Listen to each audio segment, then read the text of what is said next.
लालच का कोई इलाज नहीं है। ऐसे में ट्रंप ने वो कर दिया जो शायद उन्हें नहीं करना चाहिए था।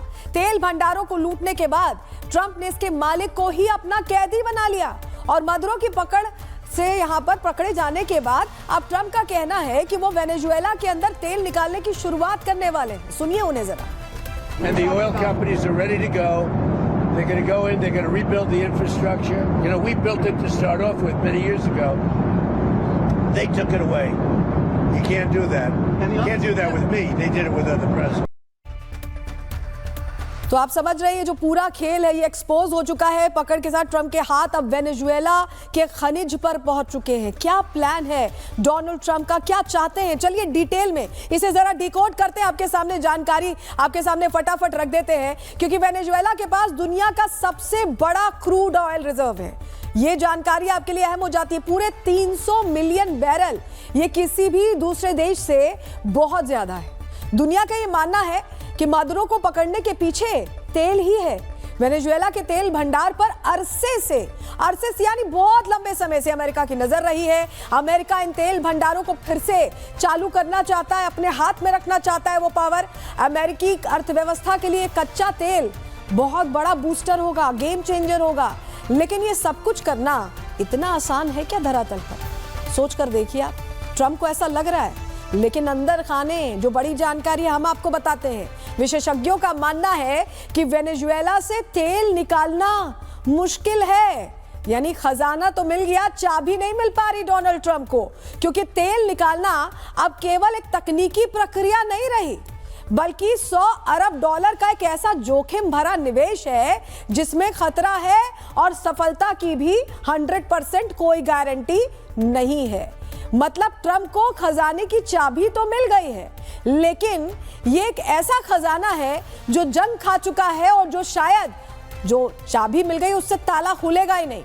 और इसे खोलना अपने आप में एक चुनौती भी हो सकती है कि हो सकता है पैसा पूरा इन्वेस्ट हो जाए, कोशिशें पूरी लुक जाए, पूरा इनका अमला उसमें घुस जाए, लेकिन कुछ हाथ ना आए। तो हो सकता है कि वो तस्वीर सामने आए जहां डोनाल्ड ट्रंप के हाथ पूरी तरह से खाली हो सकते हैं। और इसके अलावा आपको बताएं कि ये जो पूरी स्थिति बनी हुई है उसको लेकर अब कहा जा रहा है कि खेल यहीं पर तो फंसा है।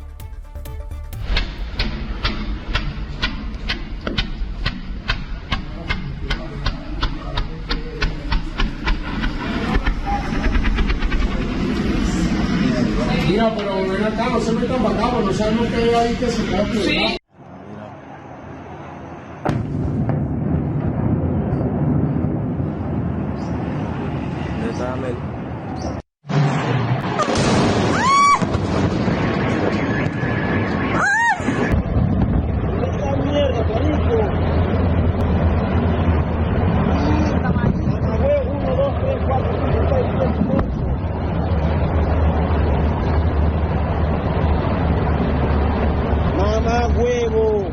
¡Qué locura!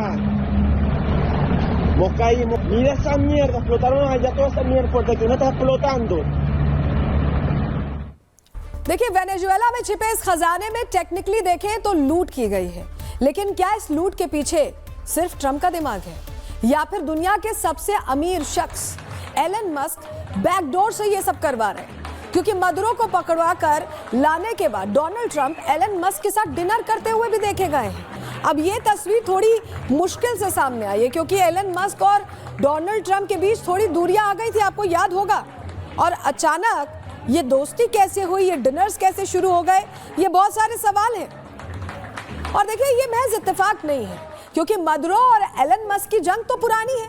कई बार मदुरो खुलेआम एलन मस्क के खिलाफ बोलते रहे हैं, अपनी सेना से यहां तक कह चुके हैं कि एलन कभी वेनेजुएला नहीं आने चाहिए। तो वहीं इसके जवाब में एलन मस्क भी उन्हें धमकी दे चुके हैं, ये कह चुके हैं कि मैं जल्द आने वाला हूं। वो पोस्ट भी हम आपको दिखा रहे हैं।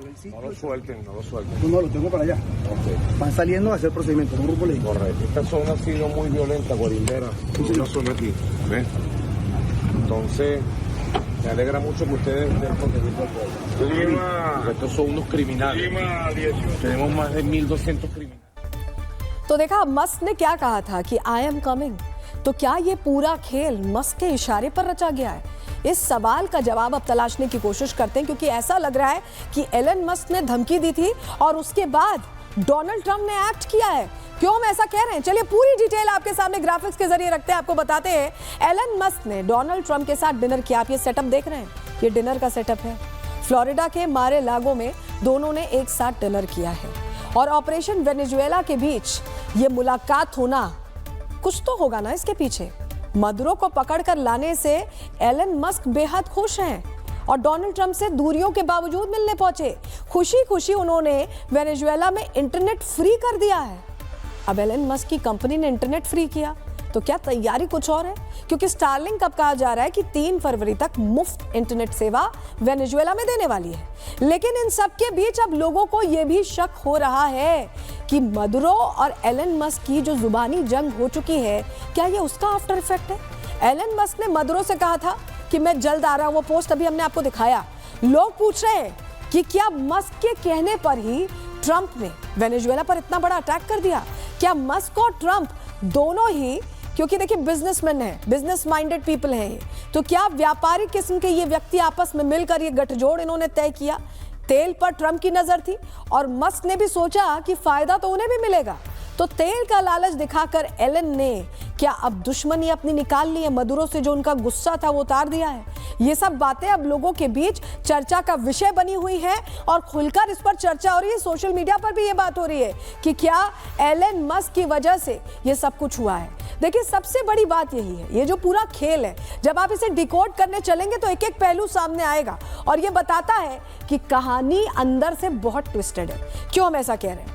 अब वेनेजुएला के साथ जो हुआ है, देखिए ये एलन मस्क की कारस्तानी है या ट्रंप की, देखिए कुछ भी हो सकता है, लेकिन वेनेजुएला पर यह घाव बहुत गहरा लगा है और तस्वीरें इसकी गवाह हैं।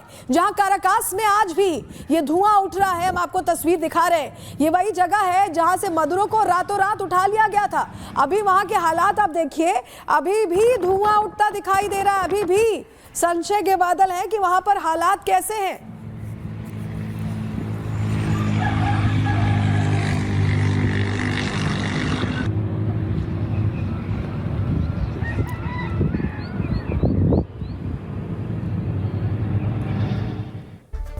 देखिए काराकस में उठता धुआं आज ये सवाल पूछ रहा है कि क्या ट्रंप का लालच इस देश पर, वेनेजुएला पर भारी पड़ गया, या फिर एलन मस्क के व्यापारी दिमाग ने इस पूरे लूट कांड को अंजाम दिया है।